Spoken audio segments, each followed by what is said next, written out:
milestones, opportunities, challenges that the entrepreneurs face as they've revved up their startup. So Janet and Sonny, please come up.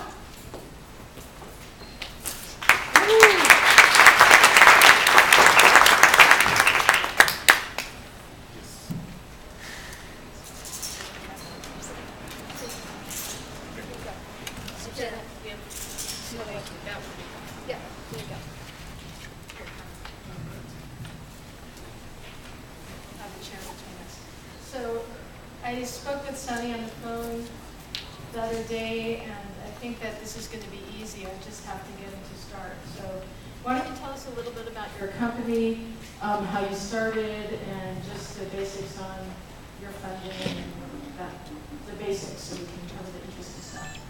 Sure, absolutely. Does it make sense? I don't know. I think it's a lot more sensitive with the microphone. All right. Can everyone hear me okay? I feel like it's great. Look, it's a pleasure to be here, an honor to be invited as always. We were just talking about the whole startup scene on the phone yesterday, and it just seems like now is we're seeing some of the most incredible times we've seen in quite some time. People say the markets are frothy.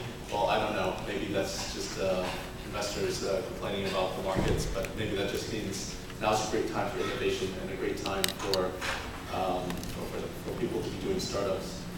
We started Misfit. The name of the company is Misfit. We do wearable and ambient technology products. The first product we have is called the Shine, an activity tracker. I'm wearing one right now. Actually, I'm wearing two, one on my jacket, one here, just to mainly show it off. We started 2 years ago, and I guess of note was one of the co-founders is John Scully, former CEO of Pepsi and of Apple. And we're an unlikely combination, but it's been a lot of fun having him on board. We raised a Series A round of financing, $7.6 million in April 2012. And it was actually based on a product that we have not released yet, which is kind of odd because shortly after we raised the fund, the round actually, we had decided not to pivot but to branch, and so we decided to design Shine, our first product, which we actually went on to do a crowdfunding campaign on. We went to Indiegogo. Has anyone heard of crowdfunding here? Kickstarter, Indiegogo? Yeah, okay. I'm in San Francisco. What do you expect? And so we did an Indiegogo campaign that went really well. Actually, way better than we thought. Actually, because we didn't know if people would buy this product. It was kind of a very different type of product, the Shine. And it became actually one of the fastest growing campaigns. We actually hit our goal of $100,000 within 9.5 hours. And so we launched the campaign at 6 in the morning, and by 3:30 we had hit our goals. No marketing, no PR firm or anything like that, just organic viral growth. And so we said, okay, this is something we should do. And so one thing led to another, and we were in the Apple Store and a bunch of other places. And then before we knew it, we shipped 200,000 units last year. And then we raised a most recent round of financing, which took us to Asia, and actually Hong Kong as well. And so we raised a Series B round of financing for $15.2 million from Horizons Ventures, which is based in Hong Kong. So you should explain a little bit about what Shine does, and why wearables, why enter that market? Yeah, absolutely. So Shine is an elegant activity monitor that you can wear anywhere. So you can actually put it onto a sport band. It's a tiny little metal disc, and when you tap it, it lights up. You might even be able to see it from there. It's lighting up. It actually works great. So that's the first product. And the reason why we thought of doing it in the first place was we saw how this space was heating up even in 2012. Just seeing how pedometers used to cost $10. They're supposed to cost $10, and you slap Bluetooth onto it and an app, and what do you know? You can charge $100 for it, and people love it even more. And so that's what we did. And what we thought was, well, there seems to be a lot of players in this space, but they're all plastic. So let's make something that was really different and something that was really a delight to wear. And so the bar that we were trying to hit with Shine was actually to make a product that you would wear, that you might even wear, even if it wasn't working. Okay, and so yeah, I mean, we were laughing about that too because we clearly haven't gotten there yet, but I think we're getting closer. But I think that's always been our view about wearables, is to be really wearable. I think you either have to be beautiful or invisible. That's something we've said a lot, and we believe it still. And I just don't think people like to wear plastic. Maybe us guys in Silicon Valley are okay with it, but the rest of the world, I don't know. Especially females. I mean, far be it from my wife to wear anything plastic.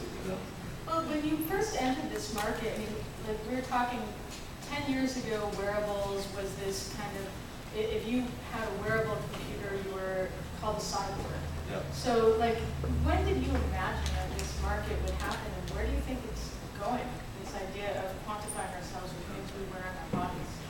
So, yeah, just a few years ago, just the notion of wearable technology really summoned different types of images. Steve Mann and the cyborg,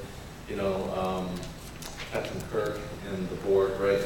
And it was not really, it was interesting to read about, but not appealing, I would say most consumers. And it's really only been in the last few years where we've seen a surge of interest in the consumer mainstream space for wearable technology. And I think it's mostly because of mobile internet. I mean, it's not like we haven't had wearable products in the past. We've had we've had watches for hundreds of years. So we've had wearable technology. But it's only because of the connectivity, ability to store, share, and analyze data that makes it interesting. But storing, sharing, analyzing data in itself isn't necessarily sufficient. It's like one of these sufficient but not necessary but not sufficient conditions for the proliferation of these products. Because at the end of the day, if you have a really accurate sensor that you don't wear, the accuracy on that product is zero. And so I think we're at the very early stages of wearables. Well, why do you think people are drawn to wearables? I mean, it's something I've been thinking about. I actually got one, and I thought, why am I wearing something that's tracking me everywhere I go? Of course, I carry a phone that does the same thing.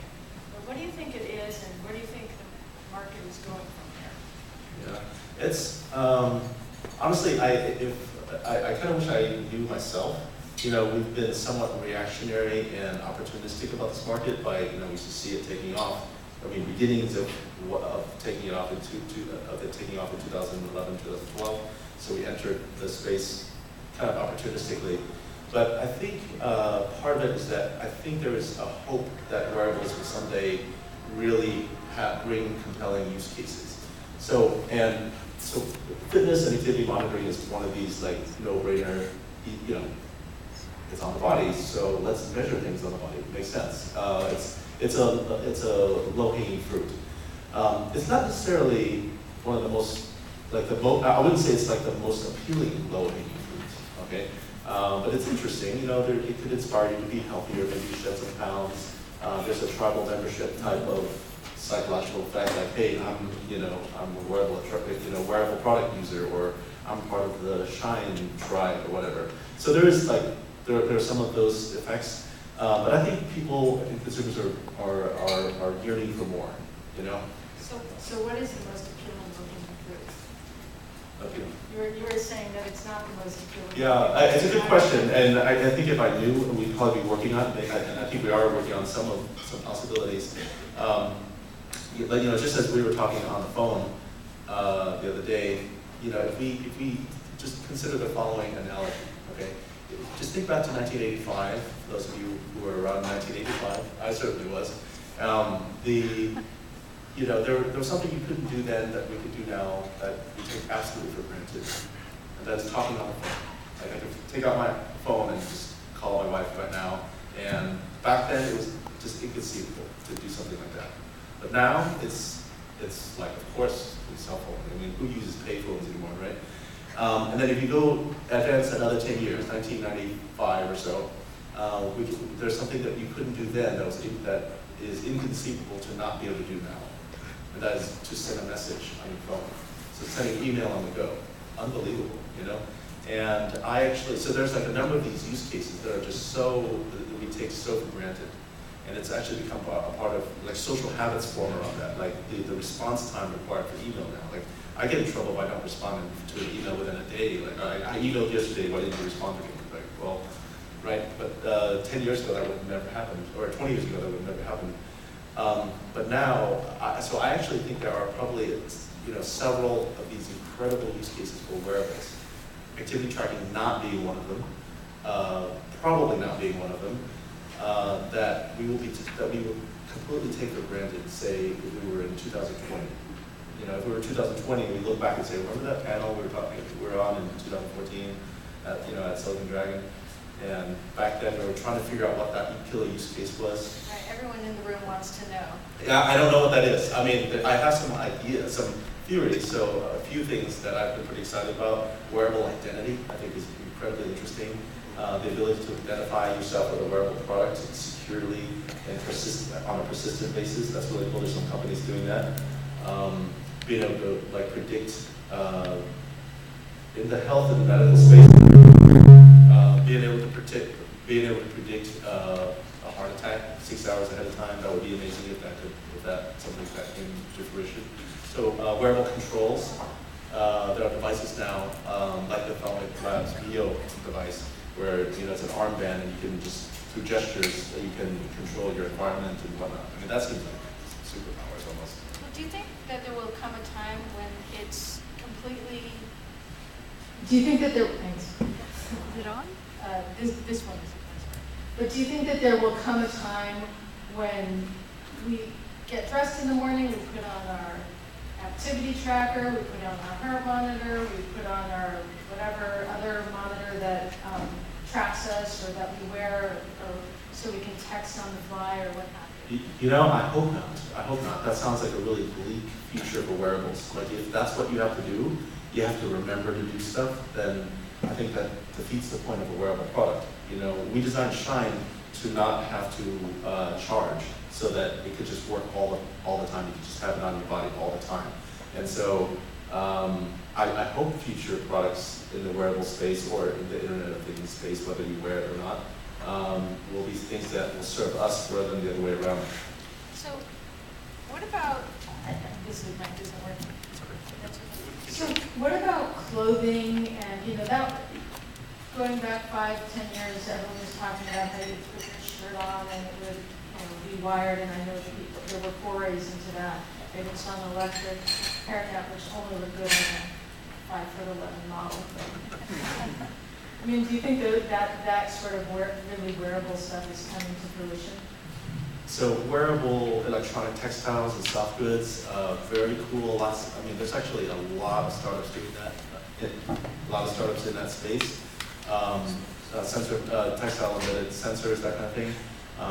I actually think we're quite far away from that future. I actually think that is probably, in terms of mainstream adoption, probably not for at least another 3 to 5 years.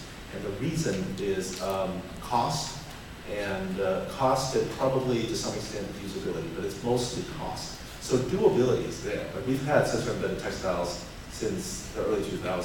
So it's actually not that hard to make products like that. But it is very hard to make products like that inexpensively, and to not require charging. So a lot of these sensor embedded shirts, $200. I've seen many that are like $800 to $1,000. I mean, when was the last time you spent more than $30 for a t-shirt? And when was the last time you charged your t-shirt? So. I can't help but ask, why did you call it Misfit Wearables? Sorry, Janet. No, that's good. Yeah, no, that's a good question. Here, go ahead. We Misfit. So we were actually founded on October 5th, 2011. And if any of you know your Apple trivia, it happened to be the day that Steve Jobs died. Unfortunate, it was not planned, obviously. And it was co-founded by me and John Scully and Sridhar. And so we wanted to name the company in honor of the spirit of unconventionality and doing things different, because that's kind of what you have to do as a startup to survive, I guess, and to thrive. I mean, that's part of the point. And I don't know, we thought it'd be kind of a double irony because, you know, it's fitness technology, that's Misfit, get it, and then wearable technology, so again. Well, let me just stick with this particular company. At what point do you think it's going to be mainstream where you can go to Target and pick something up like this for $5 or $10 or $20? Well, in terms of the textile soft goods stuff, I think it might take some time, and it might be, so I think that might be later than what we might think. But in terms of lower cost wearables, I think that's a sooner future, a closer future than we think, you know. I mean, certainly in the world of activity monitors, I think what we're seeing is an explosion of devices. A lot of, you know, there were 20 new activity trackers that were announced at CES this past January. And I think over the course of 2014, part of 2015, we'll see even more devices. And then soon after that, maybe even as soon as 2015, early next year, we'll see a conflation of these devices because people will probably start using activity monitoring watch apps. You know, you have smartwatch. Not everybody will wear one. I don't think you're going to need a separate activity monitor unless it can do more things for you. And you know, obviously there are apps on your phone that can do some of these things. Thank you. Did you bring any of these Shine devices with you? I did. I actually have one that I'd love to give out to, I don't know how we would give one out. How about the funniest wearable? The best question, the best audience question. Best audience question, there we go. Or the funniest wearable tweet. I actually have okay, two. or the funniest wearable so I have two. tweet. How about best question and funniest wearable tweet? Okay. Yeah, just, you get to be the judge. Just mention at Misfit. Someone at our company will. Oh, we'll pick it up. Yeah. Okay. Just mention at Misfit Wearables and Silicon Dragon, of course. Yeah. They can't. How about the lady in the Yeah. back there? Okay, yeah. If you could just stand up and identify yourself, please. That's a good question. That's Something very deeper, funny. come on. Okay, what other? How did you meet John Scully? Good question, how did you meet John Scully? Right, so it turns out that a friend of mine, he's one of my friend's tenants, and which is kind of odd because you'd think he'd be able to buy out the block, which is actually true. But it just turned out that he was staying at my friend's place, and they had dinner. They had organized a dinner, and then he said, "Hey, you want to have dinner with John Scully?" And absolutely. So so that was it. And it turned out he's just an incredible person. I mean, 50 years of experience doing consumer marketing. He's been through it all. So I've learned a lot. He's an incredible mentor for us. I have another quick question for you, and then we'll get to you, Hal. What about the Vietnam connection? Don't you do some software development in Vietnam? Yeah. Or hardware development in Vietnam? Yeah, so we're 20 people here in San Francisco. We're hiring, so if anyone knows of good firmware and hardware engineers, let us know. So we do hardware, firmware, and industrial design here in San Francisco. It's kind of what we're known for around here. And in Vietnam, we have a team of software engineers and data scientists. So all of our algorithms and deep science we do mostly in Vietnam. Hal, you have the honor of the last question. Okay. John Scully is an incredible man, but it's hard to figure out what's real and what's not. If you read his book Odyssey, he'll tell you when he was 13. You can get it on Amazon or limited sale. He'll tell you when he was 13, John Scully, invented color television, and they tried to patent it, and Sony beat him by 2 weeks, and that's why he really went to work for Apple and loved his book. How technical is he really? Well, we got along because he's actually got a really great sense of design. He's a WSD graduate. I had no idea. I thought he was just a business guy, but actually just impeccable taste. So we just got along. I mean, what's there not to like? Good. So, Okay. I have a question. Oh, that was it. Okay, from Ali Velvet. I have a question. Besides the Shine product is not plastic, what is the core differentiation, or how do you stay ahead of the competition? So the question is, how is Shine different other than the fact that it's not plastic? The question is, how is Shine different other than the fact that it's not plastic? And the non-plastic thing actually is a big deal for us. And the other part was how do we stay ahead of the competition? Differentiation. So how do we differentiate? Yeah, so three key things that people have really enjoyed about Shine, aside from the fact that people have enjoyed the design. Probably the best part about it is that it doesn't require any charging. Okay, that's huge. So rather than having to charge every 3 to 5 days, it just runs on a coin cell battery, which a user can switch within like 15, 20 seconds. It's very easy. And they only have to switch it twice a year. Okay, so, I mean, we've had people wear the Shine for 5 months at a time, and for the first time, they're seeing months and months of data, and so they really like that. So, so no charging is a big deal. We're also the only one that I know of that's waterproof to 50 meters, so you can actually swim with it, so swimmers like it. And the third one is the fact that you can wear it in a bunch of places. So you're not committed to a risk. So. Great. Thanks, Sonny, and thanks, Janet, for a great tech chat. And let's give them a round of applause, please.